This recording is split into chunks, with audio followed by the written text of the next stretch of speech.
Il reste une dernière section à voir en ce qui concerne le licenciement pour motif économique. Section 3, la procédure de licenciement pour motif économique. Vous avez bien compris que le plan est calqué de la même manière que pour le licenciement pour motif personnel, cause, procédure. Je vais vous expliquer qu'il existe différents types de licenciement pour motif économique et ensuite, j'ai choisi de vous traiter une grande caractéristique des licenciements pour motif économique. Grand A, les 3 types de licenciements pour motif économique. Les règles applicables au licenciement économique diffèrent selon le nombre de salariés concernés, plus ou moins de 10, et la période durant laquelle se déroule le licenciement sur une même période de 30 jours ou non. Dans tous les cas, quel que soit le cas de figure, l'employeur doit avoir satisfait à son obligation de reclassement. Ces règles de procédure sont prévues aux articles L1233-8 et suivants du Code du travail et elles ont un caractère d'ordre public. Elles sont applicables à toute rupture du contrat de travail résultant d'un motif économique.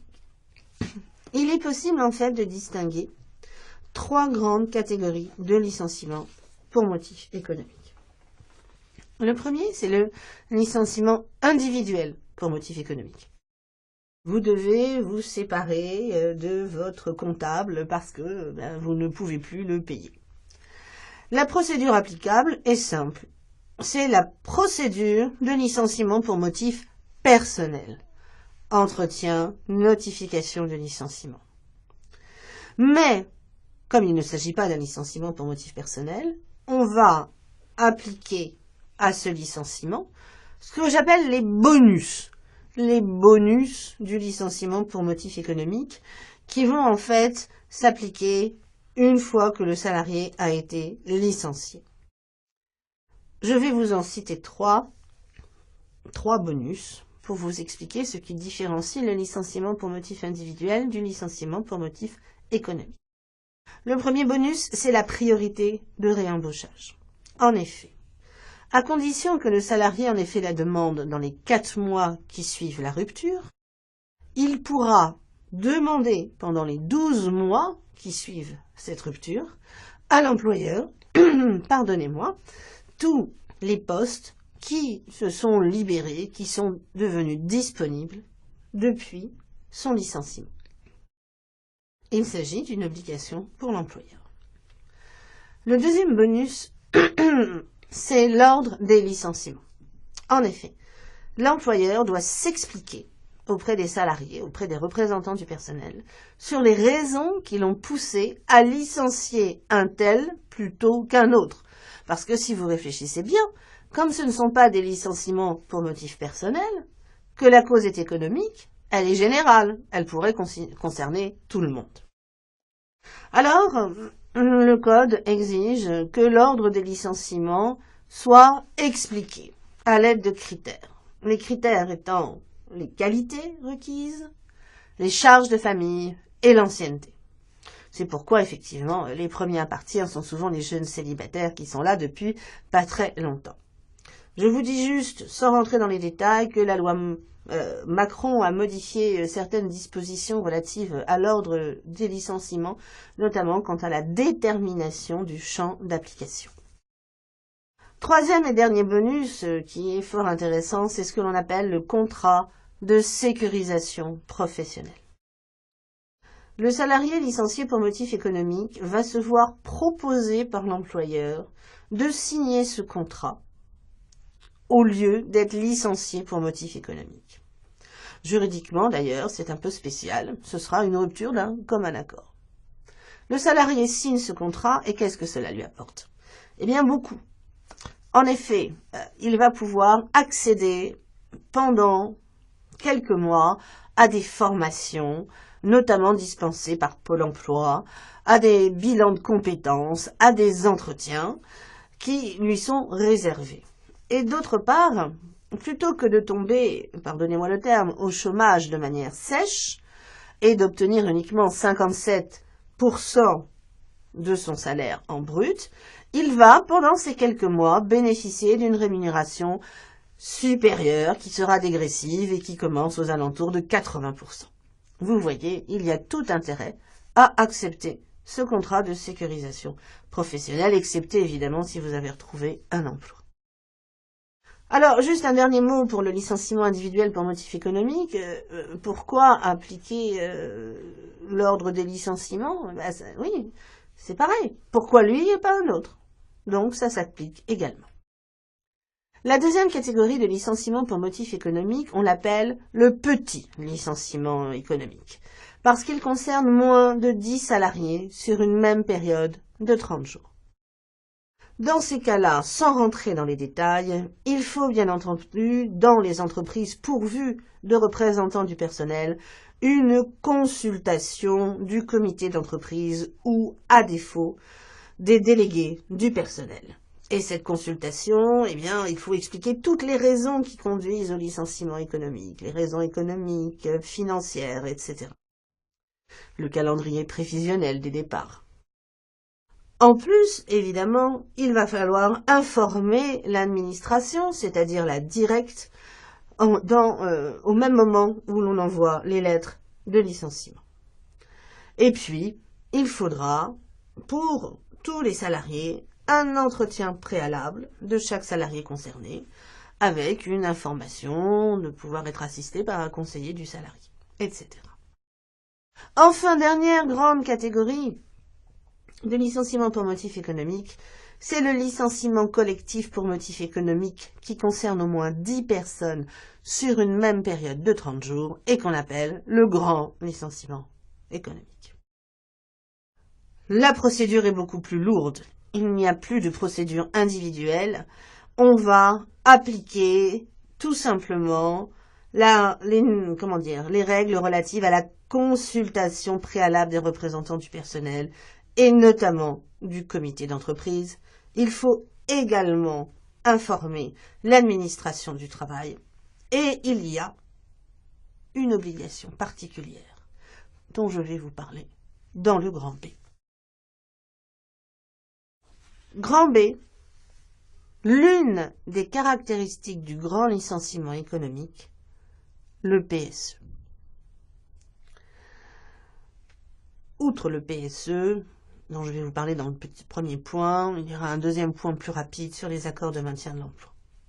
Petit 1, donc, le plan de sauvegarde de l'emploi. C'est l'élément clé du grand licenciement économique. Selon la loi de modernisation sociale, c'est une obligation inchangée depuis 1989 et qui est expliquée à l'article 1233-61. Je vous dicte cet article. Dans les entreprises employant au moins 50 salariés, lorsque le nombre de licenciements est au moins égal à 10 dans une même période de 30 jours, l'employeur doit établir et mettre en œuvre un PSE pour éviter les licenciements ou en limiter le nombre et pour faciliter le reclassement du personnel dont le licenciement ne pourrait être évité, notamment des salariés âgés ou qui présentent des caractéristiques sociales ou de qualification rendant leur réinsertion professionnelle particulièrement difficile. Quel est le but du PSE? Limiter ou éviter les licenciements. À qui est-il en priorité adressé? À ceux dont on sait qu'ils auront des difficultés pour retrouver un emploi. Une condition, évidemment, vous l'avez entendu, il faut que l'entreprise occupe au moins 50 salariés.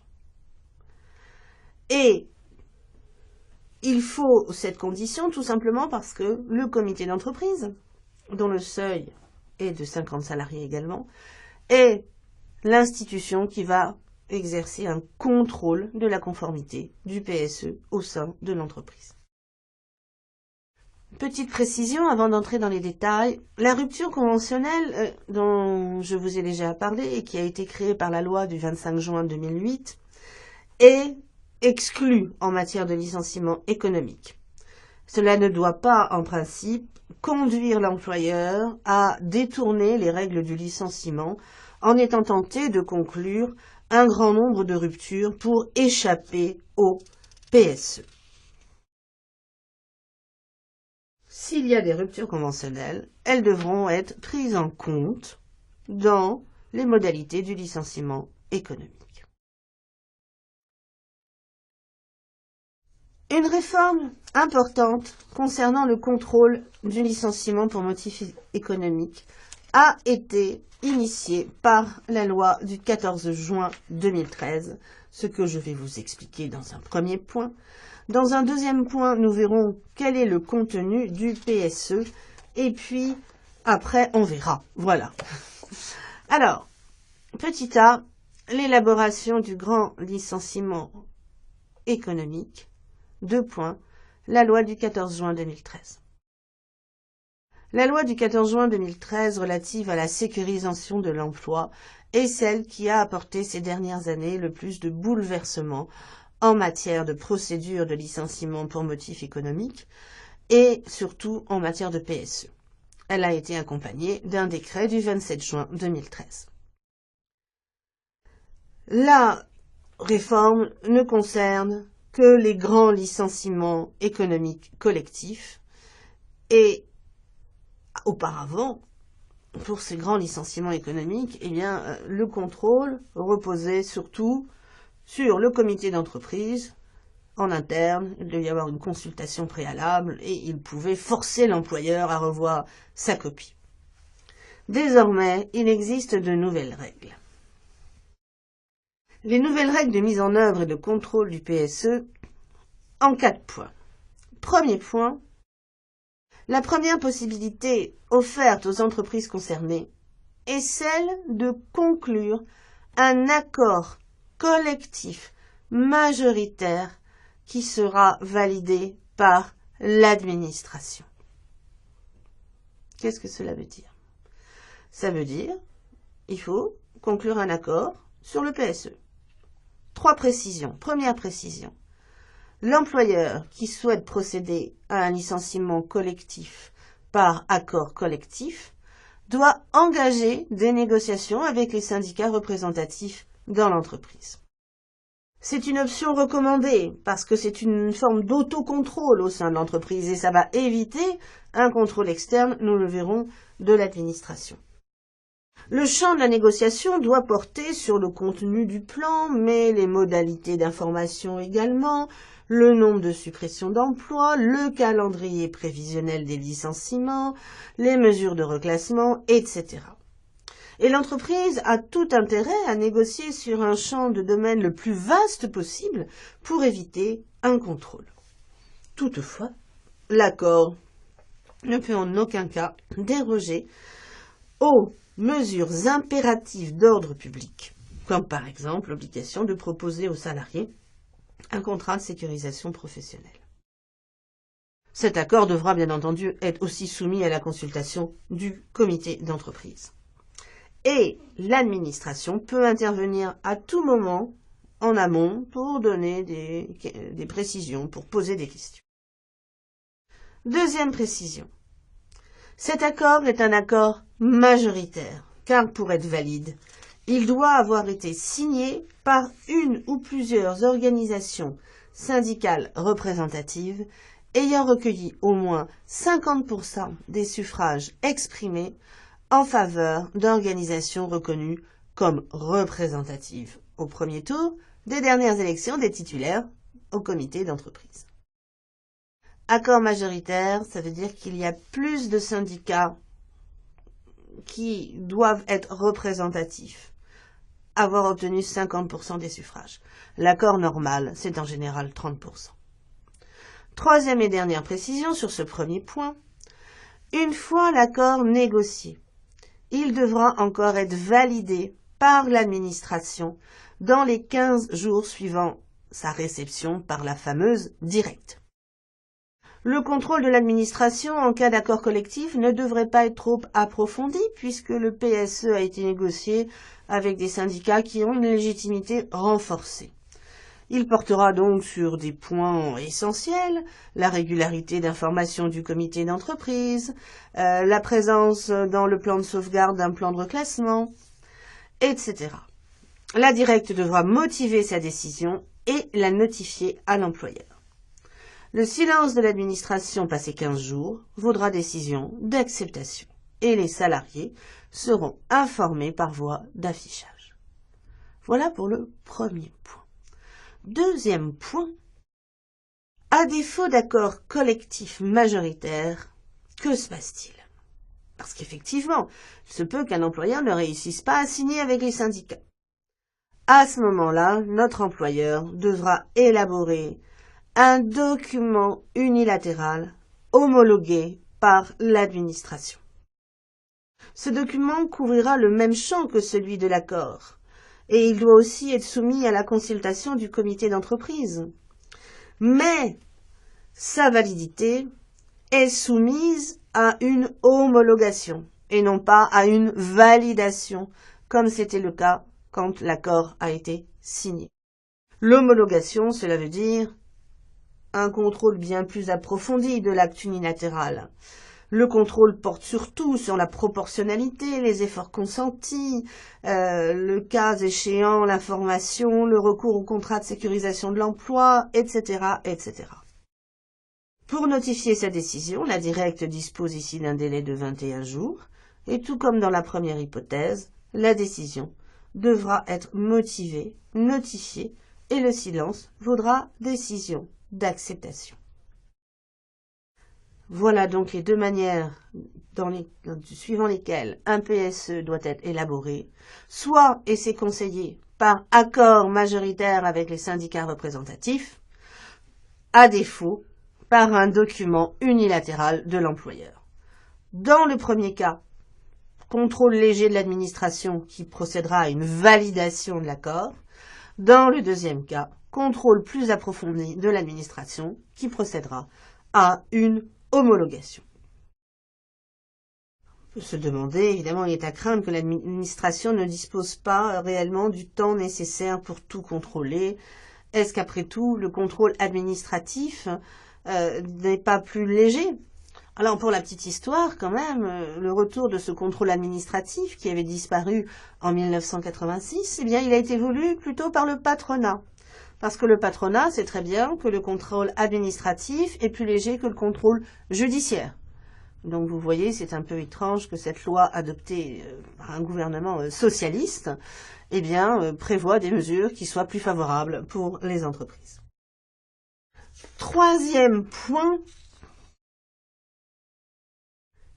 les règles communes à la validation ou à l'homologation.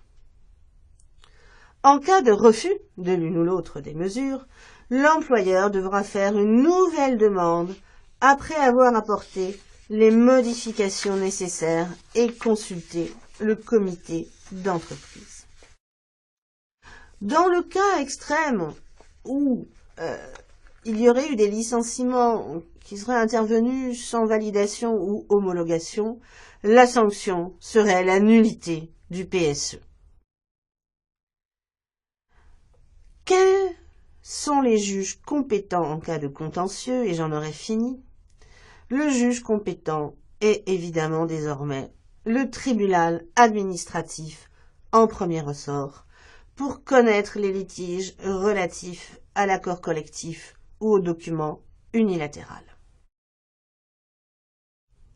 Possibilité d'appel devant la cour administrative d'appel, mais les juges de première instance et la cour d'appel n'auront que 3 mois pour statuer. Il n'en demeure pas moins, n'oubliez pas, que pour tous les litiges individuels,